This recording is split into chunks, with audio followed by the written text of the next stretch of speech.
এই যে নারায়ণগঞ্জের 7 মার্ডার, লোকমান হত্যা, আপনার আমার ভোলাতে ইব্রাহিম হত্যা, এরকম আরো অনেক ঘটনা আছে যেগুলি কিন্তু ডাইরেক্ট ডিফেন্ড করা হয়েছে। আর এই জিনিসগুলি অনেক ইম্পর্টেন্ট। যেই জিনিসটা মিডিয়া এনেছে সামনে, আপনারা বাধ্য হয়েছেন করতে বা আপনারা করেছেন, নো প্রবলেম। কিন্তু এর পিছে কারা আছে, কাদের কাদের ধরা উচিত ছিল বা কাদের অ্যাটলিস্ট আইনের পর্যন্ত আসা উচিত ছিল, যারা এসব দোষীদের পালানো সাহায্য করেছে, তাদেরকে আইন পর্যন্তও তো আনা হয়নি, এখন শেষ হয় নাই। না ঠিক আছে, আমি আপনার সাথে একমত। কিন্তু এর আগে যে ঘটনাগুলি ঘটেছে, লোকমান হত্যা থেকে আরম্ভ করে আরো অনেক কন্ট্রোভার্সি আছে। যে হাজারির যে ব্যাপারটা, যে ফেনীতে যে ঘটনা হয়েছে, নিজাম হাজারির যে ব্যাপারটা, সেগুলি কিন্তু কাঙ্ক্ষিত ভাবে সেটা করা হয়নি। সেকেন্ড কথা হলো যে দুর্নীতির ব্যাপারে, হ্যাঁ আপনি বলছেন যে কিছু কিছু এমপি মন্ত্রীকে দেখা যাচ্ছে, তাহলে মানে আমি 5 বছর মন্ত্রী থেকে 5,000 কোটি টাকা চুরি করে আমি নমিনেশন পাবো না, এটাই কি আমার বিচার? এর বাইরে কি আর আমার কোনো বিচার হতে পারে না? আজকে বেসিক ব্যাংক থেকে হাজার হাজার কোটি টাকা লুটপাট হয়ে গেল। আজকে যুগান্তর পত্রিকা আছে, আপনাদের এমপি আছে BH হারুন সাহেব 137 কোটি টাকা প্রিমিয়ার ব্যাংক থেকে, ডেইলি স্টার নিউজ আছে, লিটারালি চুরি করে নিয়ে গেছে, ফ্রড করে। গতকালকে ডেইলি স্টারের নিউজ আছে। আর এক ব্যবসায়িক টাকা, আপনাদের যারা আপনাদের মাননীয় প্রধানমন্ত্রী বা আপনাদের আশেপাশে থাকেন, যাদের কথা পার্লামেন্টে বলতে বলতে আমরা অস্থির হয়ে গিয়েছি, শেয়ার মার্কেটে বাংলাদেশের মিডল ক্লাস ফ্যামিলিটা ধ্বংস হয়ে গেল, একটা লোককে আপনারা অ্যারেস্ট করলেন না। আজকে তাদেরকে মন্ত্রী বানানো হচ্ছে বা সেই সমান ভূমিকা দেওয়া হচ্ছে। শুধুমাত্র ধরা হলো হলমার্কের তানভীরকে। তার মানে এই জন্য হয়তো ধরা হয়েছে, হলমার্কের তানভীর ঠিক জায়গায় টাকাটা দিতে পারেনি। যদি ঠিক জায়গায় ভাট বাটোয়ারা, বিকজ এখন তো হলমার্কের তানভীর অনেক ছোট প্লেয়ার মনে হচ্ছে। আর আজকে ব্যবসায়ীদেরকে যেভাবে রাজনীতিবিদরা ব্যবহার করছে এবং ব্যবহার করে, আজকে আওয়ামী লীগের আপনারা তো বঙ্গবন্ধুর আদর্শ অনুপ্রাণিত, বঙ্গবন্ধু তো ত্যাগের রাজনীতি করতো, তো ভোগের রাজনীতির মধ্যে আওয়ামী লীগের লোকটা ঢুকলো কিভাবে, আমি তো বুঝতেছি না।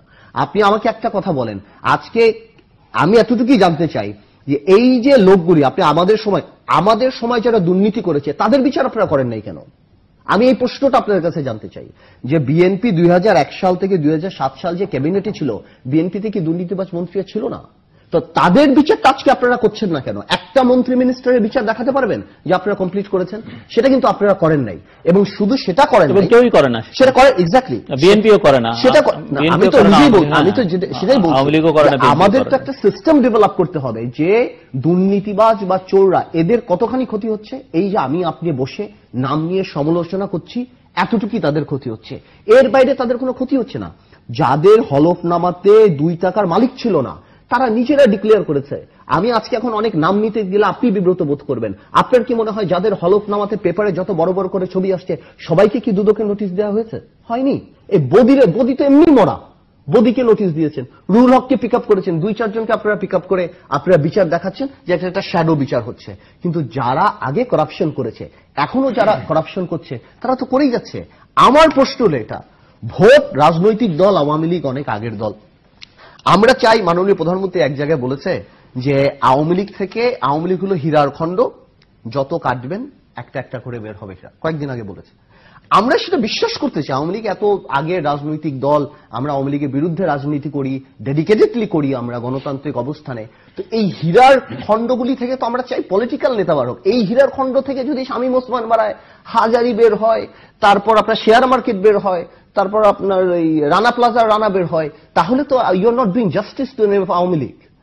এইটাই আমার প্রশ্ন, যে আপনারা কেন আমাদের দুর্নীতিবাজগুলিদেরকে ধরেন না, যাতে করে একটা এক্সাম্পল ক্রিয়েট হয় যে পলিটিক্সকে ইউজ করে কেউ দুর্নীতি করতে পারবে না।